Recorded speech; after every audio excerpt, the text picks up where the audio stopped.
আচ্ছা, বলতে পারবেন রাষ্ট্রসংঘের কাজ কি ইউএনও? যাতে সব দেশের মধ্যে, পৃথিবীর সব দেশের মধ্যে বন্ধুত্বপূর্ণ সম্পর্ক থাকে সেটা দেখার। হ্যাঁ, যদি কোনো রকম যুদ্ধ অশান্তি সেই সব হয় সেগুলো সামলানো। আরও অনেক কাজ রয়েছে, যেমন UNRWA বলে রাষ্ট্রসংঘের একটা শাখা রয়েছে। এটার মানে কি? United Nations rescue and work agency, যাদের কাজ হচ্ছে শরণার্থীদের নিয়ে কাজ করা, শরণার্থীদের উদ্ধার করা, তারা যাতে ঠিকঠাক জায়গায়, তাদের অন্তত ন্যূনতম খাওয়া দাওয়া, মাথার উপর একটা থাকার ব্যবস্থা, তাদের হাসপাতাল যদি যাওয়ার দরকার হয়, হাসপাতালে চিকিৎসা ব্যবস্থা সেগুলো যাতে হয়, সেগুলো দেখার।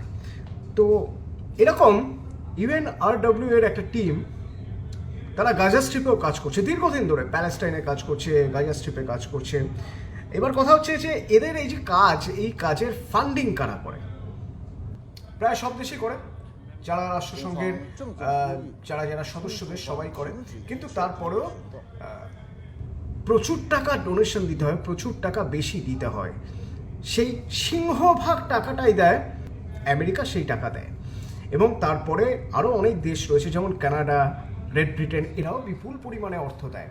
এবং এদের দেওয়া সেই অর্থেই এই শরণার্থী শিবিরে যারা রয়েছেন, যারা তাদের পরিবার, তাদের ঘর বাড়ি সব কিছু ভেঙে গিয়েছে, তারা এক দেশ থেকে অন্য দেশে চলে গিয়েছেন, ছন্ন ছাড়া হয়ে গিয়েছেন, তাদের যাতে অন্তত কিছুটা হলেও বাঁচার, বসবাস করার মতো একটা জায়গা তৈরি করা যায়, সেই কাজটা করে আসে এই UNRWA।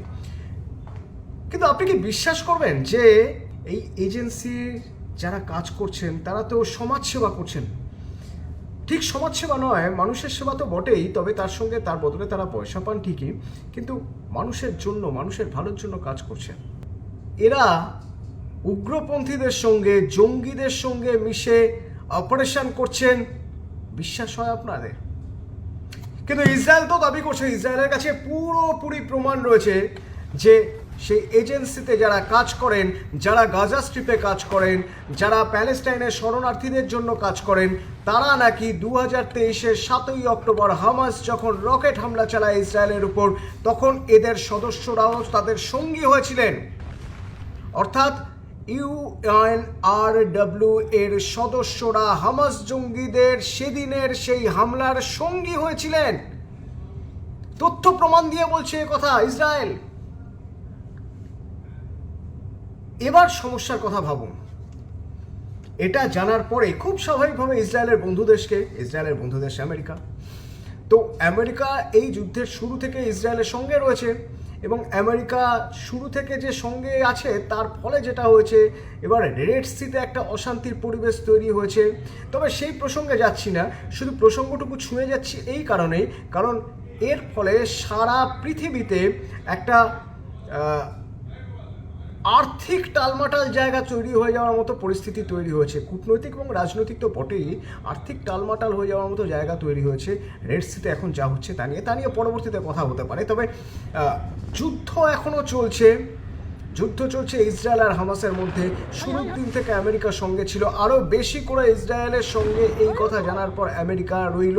এবং রাষ্ট্রসংঘের এই যে উইং, এই যে শাখা, এই যে এজেন্সিকে যে পরিমাণ টাকা দিচ্ছিল, মানে হিসেব করে দেখতে গেলে যে পরিমাণ অনুদান তারা পায়, তার প্রায় সিংহভাগ, মানে প্রায় 30 থেকে 35% আমেরিকা দেয়, সেটা তারা দেওয়া বন্ধ করে দিল। আমেরিকার পর কানাডা, তারাও এই টাকাটা দেওয়া বন্ধ করে দিল। গ্রেট ব্রিটেন, তারাও টাকা দেওয়া বন্ধ করে দিল। কেন না? অভিযোগ UNRWA-তে যারা কাজ করছেন তারা হামাস জঙ্গিদের সঙ্গে মিলেমিশে কাজ করছেন, এবং হামাসের সঙ্গে তারা সেদিন ইসরায়েল অ্যাটাকে সঙ্গী হয়েছিলেন।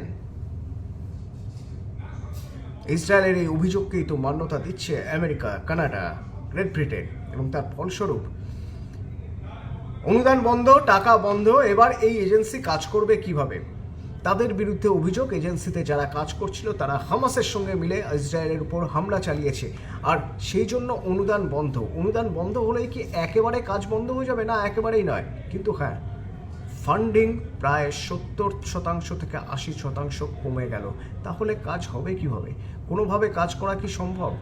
জানা নেই, সময় বলবে।